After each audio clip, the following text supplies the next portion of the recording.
O Contradiz. mecanismo que permite a exploração principal do capitalismo é a propriedade privada. E aí vamos A propriedade privada devia ser a coisa intrínseca a cada pessoa. lá. O que é propriedade privada? Vamos entrar nesse mérito, né? Propriedade privada não é o seu Corsa, não é a sua casa. Mas alguém o comprou, a casa e o Corsa. E esse alguém teve que trabalhar e ganhar dinheiro para comprar esse Corsa e essa casa. Propriedade privada para os marxistas tem uma definição bastante específica. A propriedade privada é a livre disposição do trabalho de outra pessoa. Essa é uma definição abstrata. Essa definição sequer é do Marx, é uma definição dos economistas liberais. O que isso quer dizer? Quando nós estamos falando de propriedade privada, nós estamos falando da propriedade privada dos meios de produção, dos meios do trabalho. Na prática. O que significa a livre disposição do trabalho de outra pessoa? Os burgueses detêm os meios de produção, ou seja, fábrica, energia, Mas quem é que teve o investimento inicial para ter esses meios de produção? Foram os operários? Ou foram aquilo que tu chamas burgueses? Eu chamo de capitalistas. Porque claro que eles tiveram que investir do dinheiro do bolso deles para terem os meios de produção. Não caiu do céu, não há nada que caia do céu. mesmo a mão de obra, matéria-prima. As pessoas que trabalham não têm acesso às ferramentas necessárias para produzir. É só fazer aquilo que o capitalista fez: pegarem dinheiro próprio e investir. E aí a burguesia, por ter a propriedade privada desses meios, Propriedade privada porquê? Porque compraram com o dinheiro deles. controla a força de trabalho do proletariado. Então, essa definição é importante porque quando nós falamos em propriedade privada, nós estamos falando na propriedade privada aplicada à exploração do trabalho. A propriedade privada de fábricas, de terra, mesmo de uma certa forma, de imóveis, que é uma transferência também do trabalho alheio para si. Não, porque eu paguei a alguém para construir a casa, certo? Ou seja, esse alguém foi ressarcido pelo trabalho que exerceu. Ou seja, não há exploração de ninguém. Porque se eu combino com alguém, olha, pago-te X para construir esta casa, a pessoa aceita, onde é que isso é exploração? A propriedade privada, para ela se tornar propriedade privada nos nossos termos, e o que a gente quer abolir é deter os meios de produção e aplicá-los para explorar o trabalho de outra pessoa. Como com o imóvel cai nessa característica? Se você detém, por exemplo, os imóveis e você aluga para pessoas. Mas alguém o comprou. Imaginemos que eu tenho 50 imóveis. Eu tive que os comprar. Eles não me caíram no céu. Você está apenas alugando o espaço e a pessoa está te pagando. Certo? É assim que funciona o arrendamento. Ela está transferindo o trabalho dela para você. Não, porque ela está a usufruir de um bem que me pertence. Ela ganha dinheiro com o trabalho dela e ela transfere para você. Por Mas ela está a usufruir de um bem que me pertence, porque ela pode perfeitamente ir para baixo da ponte e não pagar nada. quê? Porque você detém aquele meio. Mas ela não trabalhou para ter aquele imóvel?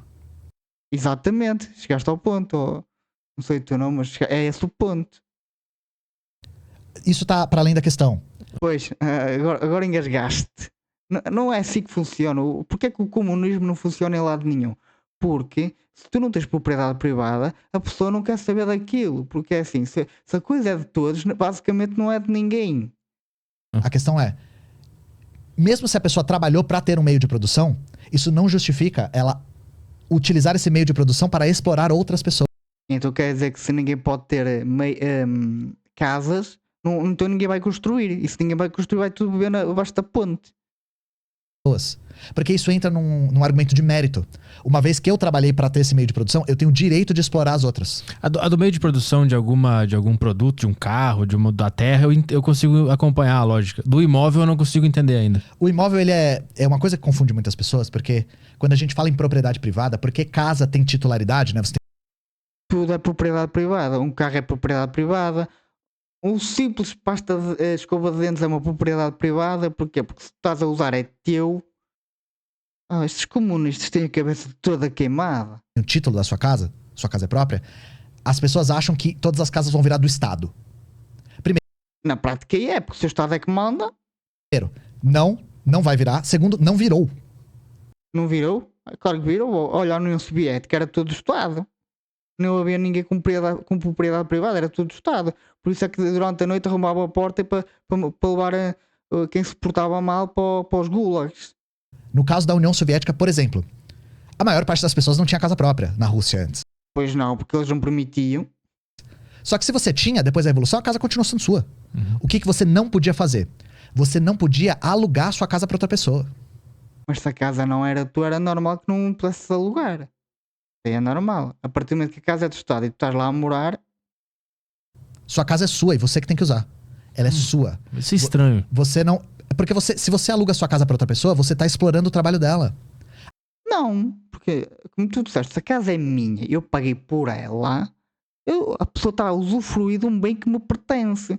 E que vai usufruir de graça quando eu paguei por aquele bem. Isso não funciona.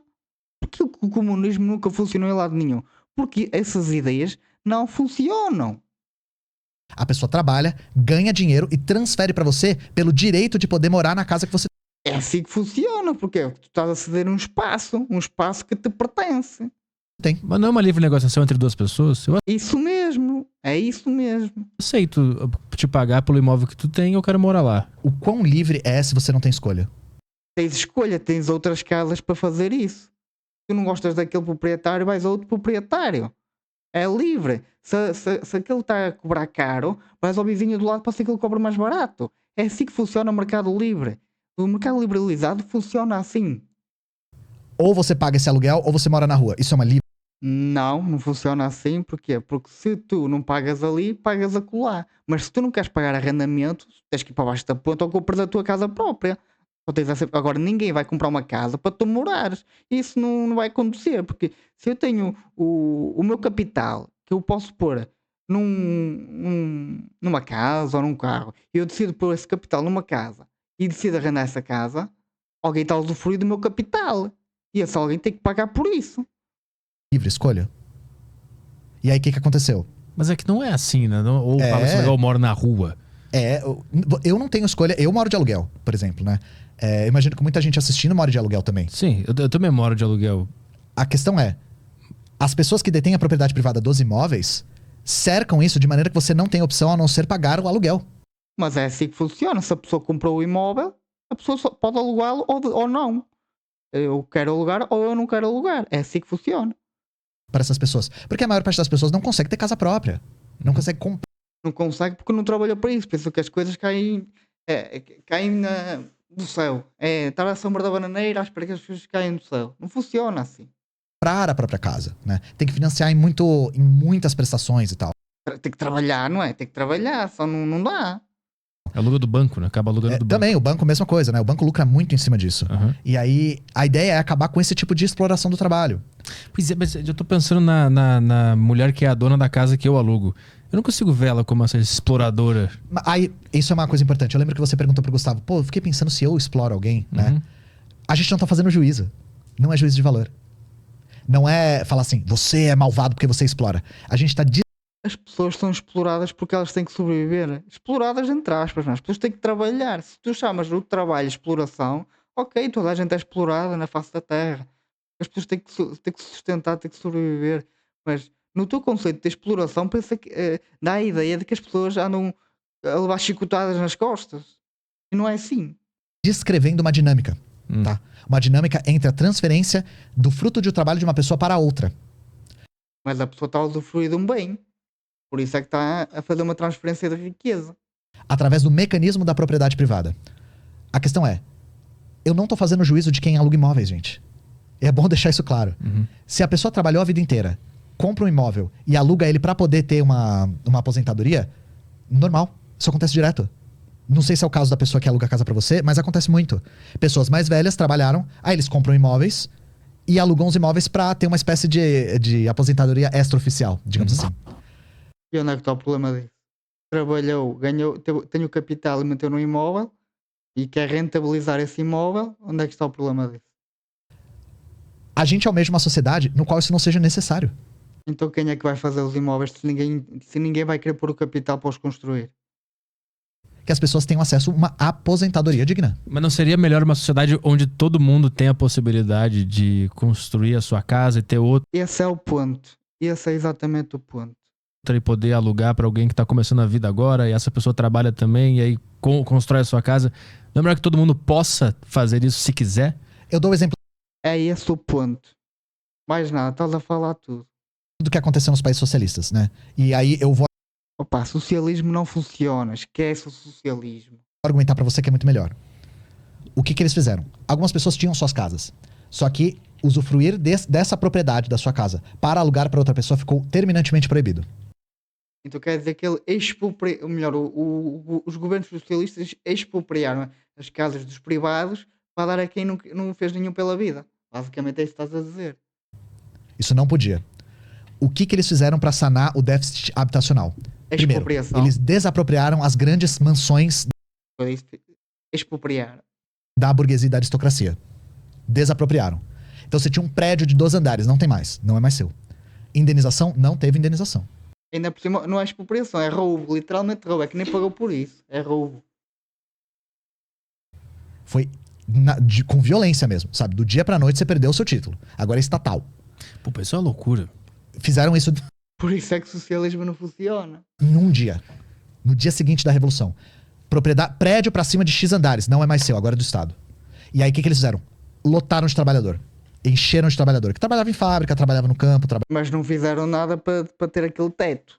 Te esqueces que aquilo depois vai gerar com que as pessoas fiquem encostadas. Porquê? Porque tem as coisas assim à mão de semear. As coisas caem do céu. Ninguém precisa de fazer nada. trabalhava em todos os lugares, assim. E aí eles começaram a construir casas que eram propriedade do Estado. Qual era a grande vantagem de ter as casas construídas pelo Estado na mão de um Estado proletário, né? De um Estado que não é... Porque o Estado tem caráter, tá, gente? Não basta ser do Estado, tem que ser um Estado com o caráter proletário. Os aluguéis não passavam de 5%. Então, Mas também com casas que foram roubadas, claro que até podiam não cobrar nada, porque a casa não teve custo para o Estado. Ele roubou as casas dos privados e meteu lá dentro as pessoas. Ele não teve custo nenhum. Claro que podiam ser arrendamentos baratos. imagina, e não é nem só o aluguel. Somado, aluguel, água, luz, aquecimento, que a Rússia é muito fria, não passava de 5%. Os aluguéis Mas aí por isso é que havia falta de produto, porque se era tudo muito barato, o produto faltava. mais baratos, que eram onde as pessoas mais pobres viviam, não passava de 2%. Então o Estado cobrava um aluguel. Cobrava aluguel. Obviamente, as pessoas têm que trabalhar para se sustentar. Não é uma contradição? Não, porque isso tem a ver com enxugar a liquidez da economia, né? Tem a ver com diminuir a circulação da moeda para isso não gerar inflação, não gerar choque de... Mas só há inflação se o Estado imprimir dinheiro. Só não há inflação. Porque se tens uma X quantidade de moeda e essa X quantidade de moeda for sempre a mesma, não tens inflação. Agora, se o Estado começa a imprimir dinheiro para pagar as contas dele, aí claro que vai ter inflação. demanda e tal. Tinha a ver com essa dinâmica. Na evolução do socialismo, a ideia era não cobrar mais. Um exemplo, a Coreia não cobra. Não existe aluguel Não cobra porque também não existe nada lá. Lá só em... Acho que se chama Pyongyang. É que é uma cidade. O resto não tem nada. É terra. É só terra. na Coreia. Sabe o que também não existe na Coreia? Imposto. Não existe impostos na Coreia. Porque a Coreia conseguiu chegar num estágio de desenvolvimento da sua economia. O desenvolvimento da Coreia é militar. Eles gastam muito dinheiro em equipamento militar. Chama-se isso de desenvolvimento. E as pessoas a morrer à fome. Que não é mais necessário enxugar a liquidez da economia com impostos. Então, a ideia é caminhar em direção a isso. Né? Mas como se sustenta esse país que não tem... Ninguém tá pagando aluguel e não tem imposto? Como é que isso fica em pé? A questão é a seguinte. O Estado não é financiado por impostos. E isso é uma das grandes falácias que a economia liberal prega, de que nossos impostos financiam o Estado. Isso não é verdade, tá? Nossos impostos... O Estado não precisa dos nossos impostos. Por quê? Ele pode imprimir dinheiro. Primeiro, Só que isso gera inflação. quando você paga impostos, você paga em real, né? Você paga os seus impostos em real. Neste caso em euro. Da onde veio esses reais? Da máquina do governo de imprimir. Não é literalmente imprimir. É carregas num botão lá no computador do Banco Central e puf, faz-se dinheiro. O Estado emite. Uhum. E o Estado emite todos os dias, tá? O Estado emite e destrói moeda o tempo todo. Então, para que existam reais em circulação, para que você possa pagar os seus impostos em reais, o Estado tem que primeiro emitir esses reais. Mas se eles já estiverem na economia, como é que ele tem que emitir mais para tu pagar os impostos? Não. O que ele tem é que destruir para não haver inflação. Ele imprime 100 milhões e depois destrói 100 milhões, na prática ficou na mesma. Ou seja, não há inflação.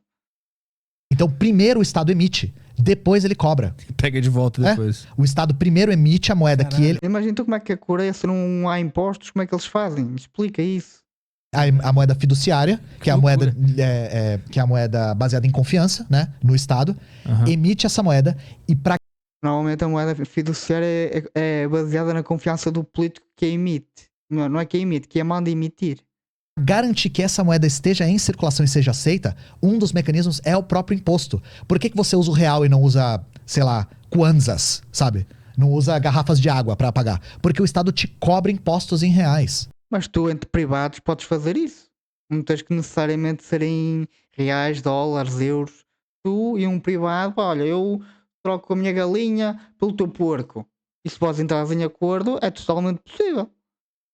Era o chamado escambo antigamente. Então ele força essa moeda a estar em circulação. Esse é um mecanismo. Outra coisa, o Estado cobra impostos para enxugar a liquidez da economia, para tirar moeda de circulação. Isso tem a ver com a...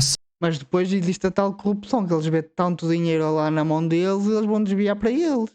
O ser humano é naturalmente corrompível. saúde da própria economia. Para voltar pro cofre público. Não volta, é destruída essa moeda quando ela é recolhida. Ah, ela é destruída? É, ela é recolhida, destruída e o Estado emite de novo. Porque Então como é que o Estado se financia se ele destrói a moeda? Como é que ele paga as contas se ele destrói a moeda? dá a ilusão, quando a gente fala cofre, Não bate-bota com perdigota o que estás a dizer, pá. dá a ilusão de que quando a gente paga o imposto, o Estado pega o dinheiro e guarda num baú. Não, o Estado tem que pegar nesse dinheiro e financiar as contas dele. Não é imprimir mais dinheiro. Ele tem que pegar no dinheiro dos impostos, que eu já achei errado haver tantos impostos em países socialistas, porque isso dá aso para roubo. É o que acontece. Ele tem que pegar nesse dinheiro e pagar as contas. Não é imprimir mais dinheiro, porque isso vai haver inflação. Ou no melhor dos casos, no mundo perfeito nem haver Estado. Isso era o mundo perfeito, era os privados por si contratarem os médicos, os bombeiros, a segurança privada, tudo privado. Isso era o melhor cenário possível. Mas isso aí é uma utopia que eu bem sei. Quando ele precisa para financiar alguma coisa, ele abre o baú e tira o dinheiro. Não é assim que funciona. O Estado tira moeda de circulação e depois emite mais moeda. O Estado está emitindo e destruindo moeda o tempo todo. Porque, novamente, o Estado não é a sua casa. A economia da nossa casa é contabilizada desse jeito. Se a gente não tem a moeda lá, a gente não consegue pagar. A gente não consegue emitir. Mas se eu tivesse uma máquina de dinheiro, eu O faria Estado isso. emite. O Estado pode emitir moeda. Entendi. Pode até um certo ponto, não é? Basta ver agora as notícias que tem visto que a inflação no Brasil está em níveis que nunca se viu antes. Porquê? Porque emite e é sempre imprimir dinheiro. Vai dar a inflação. Ele tem a capacidade de emitir. E, inclusive, essa coisa de que a expansão da moeda é algo ruim para a economia é uma coisa que não se verifica, porque a própria dinâmica Tu não percebes nada da economia, está-se mesmo a ver. de expansão do capitalismo demanda uma moeda que consiga se expandir também. Expansão da moeda é imprimir dinheiro. Mas tu tens que falar assim: se houver aumento de produtos e serviços, tudo bem que haja aumento de moeda, mas se não houver aumento de produtos e serviços, se aumentas a moeda, vai ter desinflação. Porque imaginemos, tens 100 euros e 100 maçãs, cada maçã custa 1 euro. Mas se tens 200 euros e 100 maçãs, cada maçã vai custar 2 euros. Porquê? Porque tu tens mais dinheiro e tens a mesmos serviços e produtos. É assim que funciona a economia. Não há cá. Se imprimir dinheiro, não há inflação. Claro que há. Dinheiro. É, de expandir a base monetária, né? Ampliar a quantidade de moeda em circulação. Tá. A expansão do capital demanda essa expansão da moeda Mas com o aumento de produtos e serviços também. por si só. E nesse momento deve ter um monte de economista liberal tirando a calça pela cabeça, né? Porque muita gente ainda defende com unhas e dentes que sim, o Estado é financiado pela moeda, o Estado é financiado pelos impostos. E não é, tá, gente? Isso não se verifica, isso não faz o menor sentido. O Estado emite a própria moeda, ele não precisa dos nossos impostos para se sustentar. Se não fosse os impostos, e se ele aliás, Se o Estado só imprimisse dinheiro e isso não houvesse inflação, porque é que ele não faz isso agora? Porque é que o Estado olha, não vai haver impostos para ninguém, eu vou imprimir dinheiro para me financiar. Porquê que ele não faz isso? Porque ele sabe que quanto mais dinheiro em circulação, mais inflação vai haver. Não tens hipótese. A exemplo da Coreia. A Coreia é uma economia que se sustenta sem impostos, porque ela não precisa de impostos para se sustentar. Não é assim que a economia do Estado funciona. Mas aí como é que ela imprime o dinheiro e usa ele? É isso? Sim, e aí como boa parte por exemplo, da circulação de mercadorias passa pelo aparato estatal, quando você compra alguma coisa no mercado, o dinheiro volta para o Estado. Então, Isso é um imposto, não é? Quando a dor cervical a atormenta e a impede de dar o seu melhor, experimente Voltaren Cápsulas Moles. Mas Como assim? Não, eu tô... Claro, se a mercadoria passou pelo Estado e o Estado cobrou alguma coisa, é chamado de imposto. tô me confundindo todo agora. Eu não tô entendendo como que a Coreia esse enxuga? desenho. Como que a Coreia enxuga a? Porque se você for jogando moeda, né, e deixar ela em circulação sem recolher, aí isso pode dar um choque de demanda, né?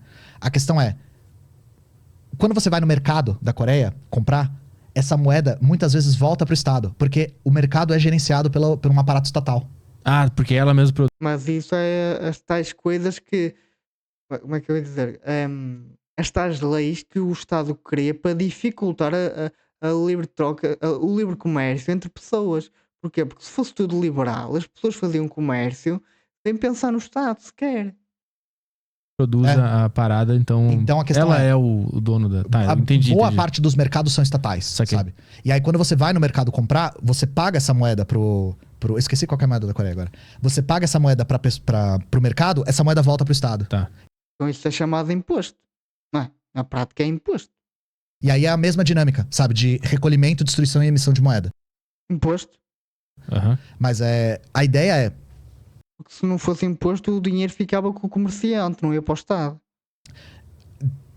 dá pra gente chegar numa economia que tem uma estrutura que não cobre impostos.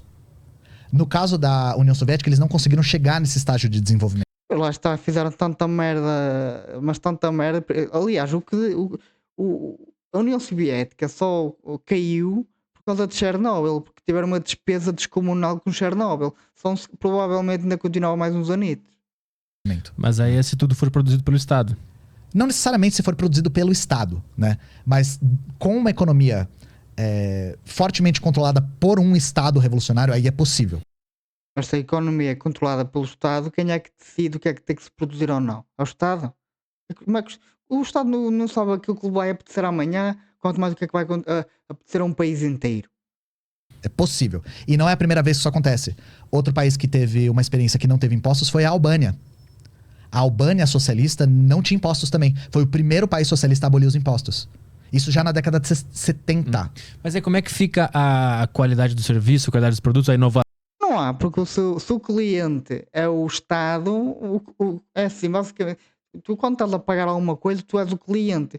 Se a pessoa que vai ao serviço não paga nada, quem é o cliente? É o Estado que paga, não é? Ou seja, o serviço é o pior possível, porque quem está ali não está a pagar nada, a pessoa não é o cliente.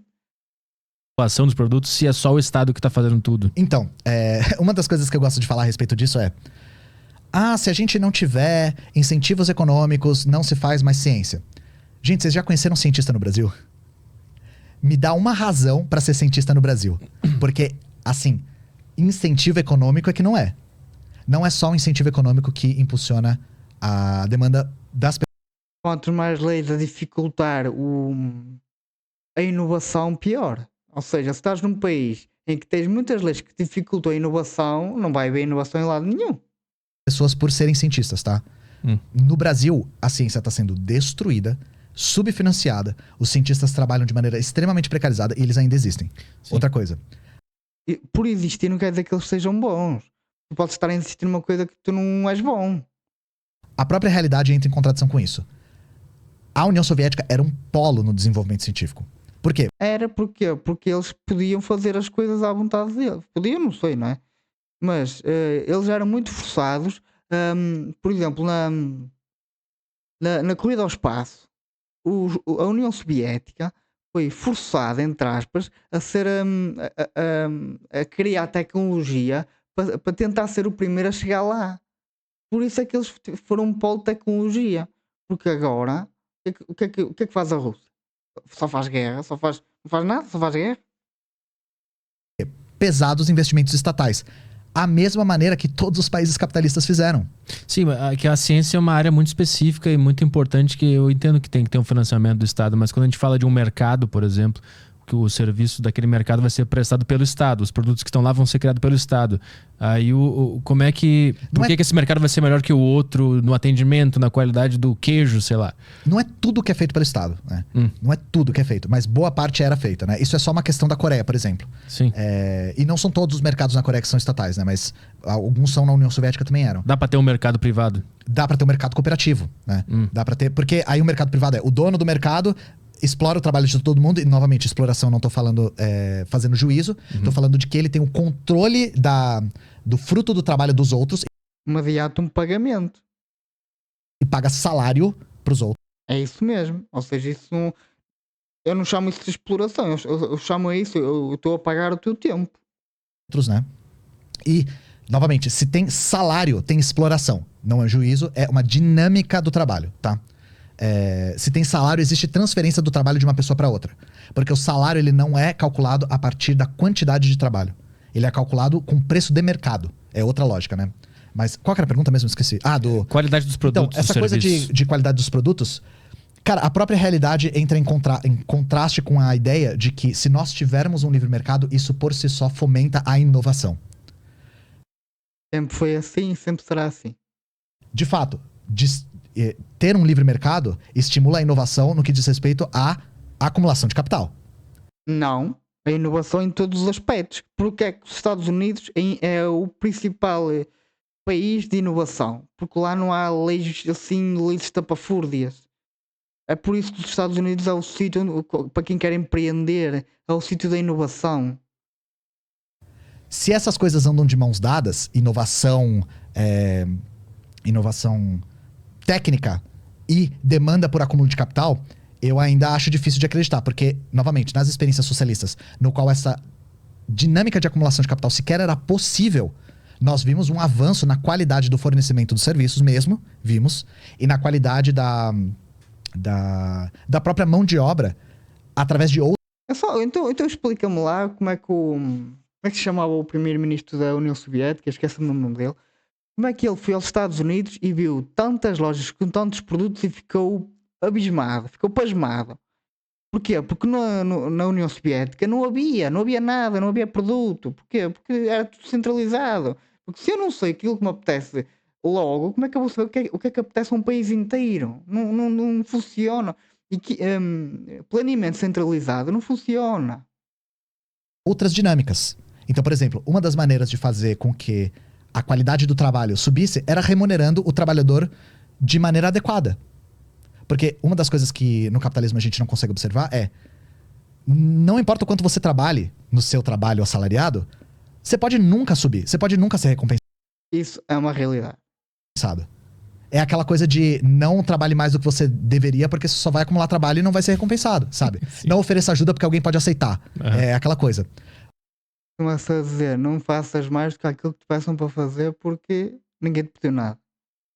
Mas eu concordo na parte quando tu estás a trabalhar numa empresa, a empresa vê o teu mérito e alavanca a tua carreira, aí dá o máximo de ti. Se a empresa não quer saber do teu trabalho para nada, aí caga. Esquece. Uma das coisas que a União Soviética fez foi: vamos tentar recompensar quem trabalha duro. E aí, só que isso na dinâmica do trabalhador e não do Mas o empresário é um trabalhador para ter o que tem? proprietário. Então, nós tivemos movimentos importantíssimos que realmente inovaram na técnica, porque existia uma política pública de recompensar quem trabalhava muito duro. Então, quem trabalhava duro conseguia casas melhores, por exemplo. Você tinha casas estatais, né, que eram construídas na época, e tinha algumas casas que eram mais amplas, tinham um teto mais alto. Daquilo que eu sei, quem tinha as casas melhores era só o alto clero da União Soviética. Os camponeses não tinham nada disso. Tinham uma casa e já não se por contentes. E nem era casa privada, era uma casa compartilhada. Tinham quartos individuais, porque tinham muitas casas que eram coletivas por conta do déficit e tal. aquilo que eu falei, a casas compartilhadas. E tinha essas dinâmicas de, se você trabalhou muito, conseguiu inovar na sua área, trabalhou pelo menos 30 anos, você tem o direito de se aposentar numa puta casa, sabe? E aí, Até chegar lá o governo te expulsar e mandar-te para o gulag. com isso, eles conseguiram estimular o trabalho a cada vez ficar melhor. Justamente por quase uma ideia de meritocracia mesmo, sabe? Só que agora centralizada no trabalhador. Mas isso aí não acaba virando a mesma coisa que a gente tem no capitalismo, só que tem um cara decidindo, pô, É isso, quando são pessoas que decidem, vai haver sempre aquela da corrupção, do amigo, dá aí um jeitinho, vai sempre haver isso. trabalhou bem, vai morar melhor. Fica em... Primeiro que não Quem é o cara decide decidindo, isso? né? Pois é, quem é que decide isso? Então, a gente tem a ilusão, e isso é um grande equívoco, tá? Experiências socialistas e estados socialistas não são geridos por uma pessoa só. Não são, de nenhuma forma. Eu dei o exemplo da Coreia. A Coreia tem divisão de poderes, o líder se chama líder supremo porque ele é líder da Assembleia Suprema, da mesma maneira Porque é ele que manda e tudo, se ele quiser mandar matar alguém, ele manda. É só por causa disso. que a gente tem o Supremo Tribunal Federal, que os Estados Unidos têm a Corte Suprema. Supremo significa que é a última instância, só. Não significa que ele é um deus que voa e não sangra, sabe? Claro, mas ele não vai decidir onde eu vou morar. Não, mas não é nem ele que decide. Nenhuma Não é- desses órgãos vão decidir onde eu vou morar. Não, a questão é a seguinte. Primeiro, é uma concepção de sociedade coletiva. Então, sim, geralmente, os órgãos centralizadores da economia decidem onde as pessoas vão trabalhar por conta da demanda da sociedade? Sim. Sim. Só que isso tem a ver com a ideologia da construção do socialismo, que é, nós todos precisamos trabalhar em coletivo para construir uma nova sociedade. Isso quer dizer que as pessoas não tinham o direito de escolher onde iam trabalhar? Mentira. Tinham. Só que esse direito não era tão livre. E aí eu argumento, no capitalismo também não é.